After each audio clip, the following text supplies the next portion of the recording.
بسم اللہ الرحمن الرحیم۔ السلام علیکم۔ روزانہ واقعات سننے کے لیے ہمارے چینل بشر اسٹوڈیو کو سبسکرائب کریں۔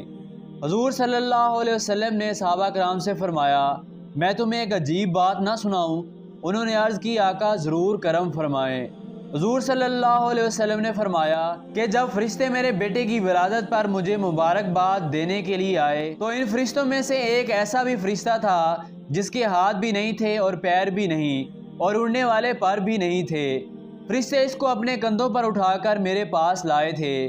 وہ بھی میری زیارت کرنے اور میرے نواسے کو دیکھنے کے لیے آیا تھا۔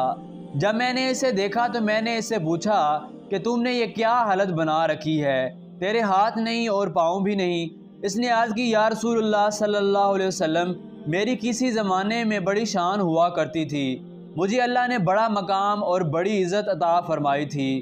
میں ان فرشتوں میں شامل تھا جن کو اللہ کا خاص قرب حاصل ہے، جن کو ملائکۃ المقربین کہا جاتا ہے۔ حضور صلی اللہ علیہ وسلم نے فرمایا، اتنا قرب اور اتنی عزت تو یہ زوال کیسے؟ اس نے عرض کی کہ ایک دن میں 7ویں آسمان پر آ رہا تھا کہ اچانک آسمان کا دروازہ کھلا۔ میں نے دروازے میں سے جھانک کر دیکھا تو میں نے 7ویں آسمان سے کھڑے کھڑے زمین کو دیکھ لیا۔ جب میں نے زمین کو دیکھا تو مجھے ایک انسان نظر آیا جس کے ہاتھ بھی نہیں، پیر بھی نہیں تھے۔ میں نے دل میں سوچا، ایسی زندگی کا کیا فائدہ جس میں انسان کے ہاتھ بھی نہ ہوں اور پیر بھی نہ ہو؟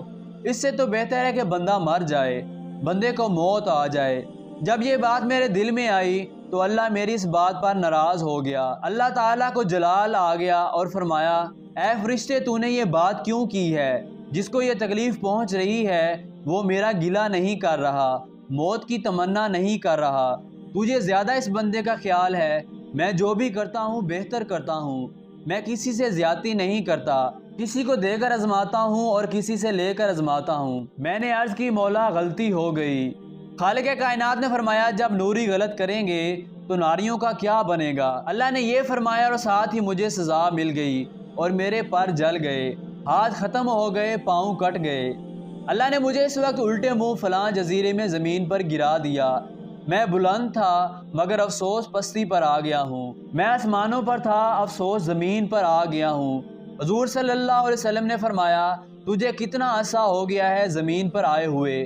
عرض کی، آقا صلی اللہ علیہ وسلم، 7 صدیاں بیت گئی ہیں۔ حضور صلی اللہ علیہ وسلم نے فرمایا، تو جزیرے میں قید تھا، پھر مدینے میں کیسے آ گیا؟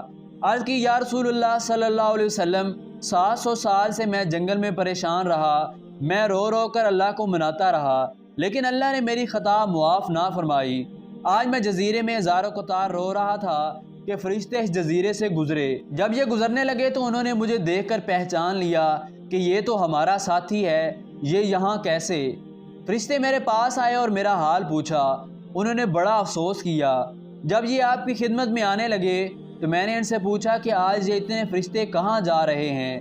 ان فرشتوں نے مجھے بتایا کہ کیا تمہیں پتہ نہیں کہ زمین پر اللہ کے آخری نبی حضرت محمد صلی اللہ علیہ وسلم تشریف لا چکے ہیں۔ اللہ نے اپنے محبوب کی بیٹی سیدہ فاطمہ سلام اللہ علیہا کو ایک چاند سا بیٹا عطا فرمایا ہے۔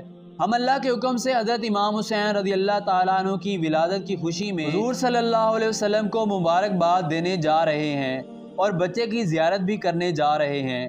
میں نے فرشتوں کو کہا، خدا کے لیے مجھے بھی حضور کی بارگاہ میں لے جاؤ، شاید میری بھی بگڑی بن جائے۔ حضور فرشتے مجھے اس جنگل سے اٹھا کر اللہ کے حکم سے آپ کی خدمت میں لے آئے ہیں۔ آقا کرم فرمائیں، میں آپ کی شہرت کے ڈنکے آسمانوں پر سنا کرتا تھا۔ آپ اللہ کے محبوب ہیں، آخری نبی ہیں، مہربانی فرمائیں۔ اس بچے کی محبت کا واسطہ میرے لیے دعا فرمائیں، اللہ مجھے معاف فرما دے۔ مجھے یقین ہے آپ کے ہاتھ میرے لیے دعا کے لیے اٹھ گئے تو اللہ میری تقدیر بدل دے گا۔ حضور صلی اللہ علیہ وسلم فرماتے ہیں، میں نے اس فرشتے کی بات سن کر اس کے لیے دعا مانگی، اے خالق کائنات، مہربانی فرما، اس کی غلطی معاف فرما، اس کو پہلے جیسی صورت اور صحت عطا فرما اور پہلے والی عزت اور مقام عطا فرما۔ حضور نے ابھی اپنے مقدس ہاتھ اس فرشتے پر پھیرے ہی تھے کہ فرشتوں کے سردار حضرت جبرائیل علیہ السلام حضور صلی اللہ علیہ وسلم کی بارگاہ میں حاضر ہو گئے۔ درود و سلام کے نذرانے پیش کرنے کے بعد عرض کی، حضور اللہ نے آپ کی دعا اس فرشتے کے حق میں قبول فرما لی ہے، اللہ ابھی اس کو رحمت عطا فرماتا ہے۔ پھر عرض کی، اللہ فرما رہا ہے کہ شہزادہ حسین کی جسم سے جو چادر لگی ہوئی ہے وہ چادر اتار کر فرشتے کے جسم سے لگائیں۔ تاجدار مدینہ صلی اللہ علیہ وسلم نے امام حسین سے چادر اتار کر فرشتے کے جسم سے لگا دی۔ اللہ نے اسی وقت فرشتے کو ہاتھ بھی عطا فرما دیے اور پاؤں بھی عطا فرما دیے اور اڑنے کے لیے پر بھی عطا فرما دیے۔ یہ شان ہے امام حسین کی چادر پاک کی، جو فرشتے کے جسم پر لگی تو اللہ نے فرشتے کو صحت عطا فرما دی۔ جب امام حسین کی چادر کی یہ شان ہے تو حسین کے نانا کی کیا شان ہوگی۔ دوستو، کبھی بھی کسی کا مذاق نہیں اڑانا چاہیے، اس میں اللہ کی ناراضگی ہوتی ہے۔ اللہ جس انسان کو جس شکل میں پیدا فرماتا ہے اس میں کوئی نہ کوئی حکمت ضرور ہوتی ہے۔ روزانہ ایسے ہی ایمان افروز واقعات سننے کے لیے ہمارے چینل بشر اسٹوڈیو کو سبسکرائب کریں۔